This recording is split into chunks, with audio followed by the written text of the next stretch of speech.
Welcome back to the Bluechip Breakdown, Vols fans. I'm your host, Bull. In today's video, we're going to be talking about our volunteers in EA Sports College Football 2025's top 100 rankings. How many players did we get in there and what are their ratings? And then we'll take a look at really like the top 25. We don't have time to look at all 100, but I will tell y'all where to go if you want to see that entire list. We'll just kind of go through and see who we feel like is in the right spots and who isn't. Also, I want to look ahead to the first game of the season, August the 31st versus UT Chattanooga. I have a box score that I put together. And it just pretty much indicates how I think this game is going to be played out. It is a really big game, even though it is UT Chattanooga. It's the first game of the season in a year that we feel like we have a good shot to win the whole doggone thing. So we'll be covering that, and I would love to get y'all's thoughts on it as well. And let me also say this, is like I normally do. Thank you so much to all the members, everyone who has joined this channel. If you would like to become a member and help to support this channel, you can do that by clicking the join button below this video. And everyone that's been donating, and listen, y'all, you can donate as little as $1 on Cash App. That's the main reason that I started doing it. It's just because YouTube does not let you, give or donate, super chat, whatever. There's like a certain threshold that you have to meet. But with Cash App, all you have to do is $1, and we appreciate every dollar that we get. So thank you so much to everyone who has donated. And if you would like to donate, you can do that by scanning the Cash App QR code in the top right-hand corner. Let's go ahead and jump into it. All right, so we'll be starting off with EA Sports College Football 2025's top 100. We're just going to be focusing on the top 25 today. I'm starting off at 25 because right here at the top, it's showing you how everything is broken down on this website, and this is from easports.com. I will leave a link down in the description below for those of y'all that would like to take a look at the full top 100. But what we're going to see right here is in the first column is their overall grades. In the second column is their speed grade. Third is acceleration. Fourth is strength. Fifth is awareness. And then sixth is going to be jump. So let's scroll all the way down here and let's see where my man James Pearce is right here at number 4. And he's actually tied for second because the three players in front of him have a 96. He's a 95 overall. But anyway, whenever we're looking at his grades, he is an 88 on speed. He's a 95 in acceleration, an 85 in strength, a 91 in awareness, and an 85 in jump. So that all looks pretty good to me. I think that that's pretty accurate. Maybe you could have bumped him up a little bit more in his acceleration. His first step is crazy. I would love to see what his pass rush moves and all that looks like, but we don't get to see that just yet. The game will be out, I believe, for the earliest release this weekend. So some of y'all might be able to see it. If you do, please let us know what all these grades look like and all that good stuff. Now, James Pearce is the only player from our team that made it in the top 100, and the lowest player in the top 100 is a 90 overall. So we're expecting that the next highest player at the best would be a 90 from our team. So let's just keep that in mind. Now, as we're looking down here at number 1, we have Will Johnson, who's a cornerback from Michigan. Haven't even heard a whole lot about him. I think that we talked about him some last year whenever we were just doing like the pregame, bowl prep for the playoffs and all that. But, I'm not too upset about that. It sounds like he is a good player. And then we've got Will Campbell, who's the left tackle at LSU. We know that he's got to be a dog because Lance Hurd came from LSU. He's going to be our starting left tackle. We think he's probably going to be the best offensive lineman on this team. So that just goes to show how good Will Campbell must be. Now, at number 3, we have Ollie Gordon the second, who is a running back from Oklahoma State. And a lot of people have been buzzing about him. I think he's a pretty solid running back, but also think that he's overrated. Him being, this high up on the list kind of speaks volumes about why Mike Gundy came out and said that he's going to punish him for the DUI that he just got by giving him more reps and more runs in the first game. I think that that's pretty laughable. And in my opinion, if I was the AD or anyone that was high up at that university, he would be fired. And I'm not the type of person to advocate for people getting fired, but he said a few things that just goes to show he does not care about his players at all. Now, let's come on down here. So tied with James Pearce at number 2 with a 95 overall, we have Caleb Downs and Travis Hunter, two secondary guys. Really, they're both very multiple. Actually, I'll say this because both of these players came from my area. I got to see them play, for quite a long time. And I'll tell you, I think that they might both be better on offense. A lot of people don't know that, but Caleb Downs and Travis Hunter are incredible on offense. So you see that Travis Hunter is actually listed here as a wide receiver. I think that they got that right for sure. And as we're scrolling on down, let's see who else is kind of sticking out to us. It seems like there's a lot of Michigan players. Luther Burden the third. Him being at number 2 as far as the wide receivers go, I can see that. Again, just because I think Travis Hunter is ridiculous at that position. So I'm not too mad with nothing that I'm seeing, y'all. But y'all let me know y'all's thoughts down in the comments section. Right here, we've got Jay Higgins, who's the middle linebacker for Iowa. We got to see him in the Citrus Bowl. He had a whole lot of tackles. I think that he does a great job in the Big Ten. It fits his skill set, just as far as, playing inside of the box and all that. But if you want to talk about being able to play in pass coverage, he's not one of those guys. And it looks like he is the highest rated Mike linebacker in this game. I think that they got that a little bit wrong. We actually have, I would say, at least three linebackers that are better than Jay Higgins is. I don't know if he would start for the top five programs in the SEC, in all honesty. So that's one that they got wrong. But again, y'all, I definitely get it because they have to kind of, appeal to the entire country and different fan bases and all that. So not too mad at it. But right here, we've got Shador Sanders as the highest rated quarterback. He's a 93 overall, and he's right ahead of Carson Beck. But Carson Beck's also a 93. Now, I can kind of get the Shador Sanders. I think he's a really good quarterback. He's a better quarterback than people are giving him credit for. But Carson Beck is very mediocre. He's very average. He's just on a great team. So I don't know why he's this high on the list. That's not really just me hating Georgia. It's just me telling it like it is. I would think that in a video game like this, you would want a quarterback that can be somewhat, mobile. But Carson Beck is going to stand back there like a statue. And his arm talent, I would say, again, it's pretty mediocre. But let's keep on looking through several Georgia players in the top 25 as well. That's pretty much it, y'all. But please let me know y'all's thoughts down in the comment section. Let's move on to the next part of the video. All right, so looking ahead to August the 31st, 12:45 Eastern Time, inside of Neyland Stadium, our Volunteers will be taking the field for the first game of a season that I believe is going to be historic for multiple reasons. But this is also going to be Nico Iamaleava's first time as a starter inside of Neyland. So should be a really, really good one. I know that the crowd is going to be crazy. And I also think that something for us to take a good look at just because we have NC State the following week. What do we want to show them? But at the same time, we've got to get people ready to play. Like we've got to see who can play. So I feel like we're going to do a really good job of rotating guys in. A lot of people will get their opportunities. We're probably, going to try not to run it up, but I don't think that we're going to be able to help it because we're a lot better than UT Chattanooga. And I've got us winning this one 77-6. Before y'all say anything, keep in mind that what I did for this one is I compared the game versus Akron back in 2022 to the game versus Chattanooga this season, just because I think that our team is very similar to the 2022 team, but I think that this team should be better. And I also think that, UT Chat might be a little bit behind where Akron was that season this year. And also, you could take a look at who UT Chat played last year that might kind of be on par with our Volunteers.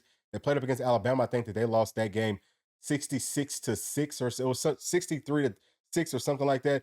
And in that Akron game, our Volunteers did win 66-3. So thinking that we could win 77-6, I don't think it's too far of a stretch. But let's take a look right here at the passing. Let's start off with Nico. I've got him going 17 for 20 with 305 yards, 3 touchdowns, and 0 interceptions. Now, the reason that I've got him at about 20 attempts is because I think that Coach Heupel wants to get him some work, but at the same time, get him off the field and let some of these other, quarterbacks, running backs, everybody else get some work as well. Now, right behind him, I have Gaston Moore coming in. I have him going 4 for 5 for 80 yards, 1 touchdown himself, no interceptions. I also have Jake Merklinger playing in this game. I think that it's going to be very important that we get these freshmen in because it's something that we haven't done a great job with in the past. But if we want to continue to get blue chip caliber players, or if we want to get more of them, we've got to show that they will have a good opportunity to play with us regardless of who's in front of them. So I got Jake Merklinger also going 4 for 5, 70 yards, and a touchdown. Let's move on to the rushing. I think that we're going to run the ball a lot in this game just because, again, we kind of want to, protect our brand, or not really our brand, but protect our offense. We don't want to show too much. And if we do show something, it's going to be very, very intentional with NC State coming up on the following week. Now, I've got Dylan Sampson with the most carries, 15 right here for 130 yards and 2 touchdowns, 22 yards is long. Now, he could get more carries in this game, but I think that the staff is going to want to protect him. Like, you want to see him finish out the whole season. So, don't try to, don't give him too many carries in a game versus UT Chattanooga, which does matter, but it's, not as important as the upcoming week. Then I've got Deshaun Bishop as the running back that gets the second most carries. He's got 10 for 85 yards. He's got 1 touchdown. His long was 17. And, he's got an 8.5 yards per carry average. I think he's going to look very, very good in this game. Get him some confidence early on, right? Like let him, or, get him to believe that he can play on this level, even though I don't think that he's really lacking for confidence, but it's so important to get some of these, jitters out of the way early on. So that's going to be big for him because we are going to need him throughout this entire season. After that, I've got Peyton Lewis. I have him with 8 carries for 75 yards, no touchdowns, but he does have a long of 24 yards. Now, right behind that, y'all can see that Nico has 1 carry for 45 yards. I think that Coach, and a touchdown, but I think that Coach Heupel is probably going to tell him, hey, look, we don't want you running. Like, we don't want you to put yourself in harm's way. but he's such a baller that I think that he's going to forget that. And by the time that he's kind of broke loose, he's just going to be gone, right? He's going to be off to the races. And, we've seen him kind of slide before, especially versus Iowa, in some of these other games, we've seen him play in.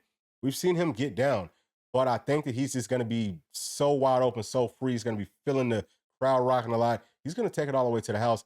And this right here is going to put a lot of people on notice, I believe, for him. Just kind of watch out for him as a potential Heisman candidate. After that, I've got Khalifa Keith with 6 carries for 35 yards and 1 touchdown. His long as 8. I think that we're going to use him a lot in the short yardage situations just to see what he does there, because I believe that that's why we got him. So expect on third downs, if we ever, get to a third down, or if we ever get to a fourth down, or if it's just, like a short yardage on the goal line sort of a situation, I believe that that's when he's going to be coming in. And that's why I have him with that touchdown, because I think that he will score inside of that red zone right there close to the goal line. After that, I've got Jake Merklinger with one carry, 15 yards. And I've also got Gaston Moore with 1 carry for 8 yards. So all in all, man, we have 42 carries for 393 yards, 5 touchdowns. The long was Nico's with 45. And then just kind of recap the passing. We go 25 of 30 for 455 and 5 touchdowns through the air, 0 interceptions. That looks pretty good to me, but y'all let me know what y'all think. So on over to the receiving. Okay, how's everything broken up? I've got Ethan Davis with 3 catches for 70 yards and 1 touchdown. His longest 38 yards, and I have all that coming from Nico. I can tell that Nico really likes Ethan Davis. There's have some sort of a deeper connection, and I think he's going to be looking out for him early and often. Then I've got Squirrel White with 4 catches, 55 yards, 1 touchdown himself. That's probably going to also be with Nico. I think that he only plays for the first half and he gets out of the game. Brew McCoy, 3 catches for 50 yards and 1 touchdown as well. I think that his touchdown is going to come on this 30-yard bomb right here that I have as his long. I think that we want to get him involved early and often as well. We want to get him into the end zone too. It's not just about him blocking and all that, which is pretty much what he's done for the past few seasons. But let's get him in the end zone, right? Like, let's get that confidence going for him as well, especially first game coming back off of a very, very gruesome injury. Next, I have Mike Matthews, the true freshman. Okay, 5-star. I think he's been rated as like the number 2 freshman wide receiver in the whole country. And I agree with that. I think he's going to be a stud this season. Breakout game right here. Okay, we're going to know for sure that he is the man. 3 catches, 50 yards, 1 touchdown. I had that 1 touchdown coming on a long bomb, okay, for 38 yards. And I actually have that one right there coming from Jake Merkling. I think he's going to get a lot more burn in the second half. He might probably, play some in the first half, but I think that we're going to try to get some of our veterans out there more in that, in that setting, in the first half. So after that, we've got Dante Thornton with 2 catches for 45 yards. You see that his longest 40, he does not have a touchdown, but I do have him, maybe getting behind the defense on a deep ball, playing back at the outside where he likes to play. And it's going to be a tough decision. Who's going to be the starter between him and Chris Brazzell? I've got Chris Brazzell with 2 catches for 40 yards and his longest 27, no touchdowns. Caleb Webb has a pretty good game, 2 catches, 35 yards, his longest 32. Braylon Staley has a good game, 2 catches, 35 yards as well, his longest 25. And then I've got Holden Stays, the tight end. I've got him with 2 catches for 30 yards and a touchdown. I believe that we want to get him definitely involved early on in that red zone. Probably one of our touchdowns will come from him. I think that we're going to intentionally try to, work ourselves into certain spots on the field just to get these guys some work, just to see how they look in different situations and, have some coaching points heading into the NC State game.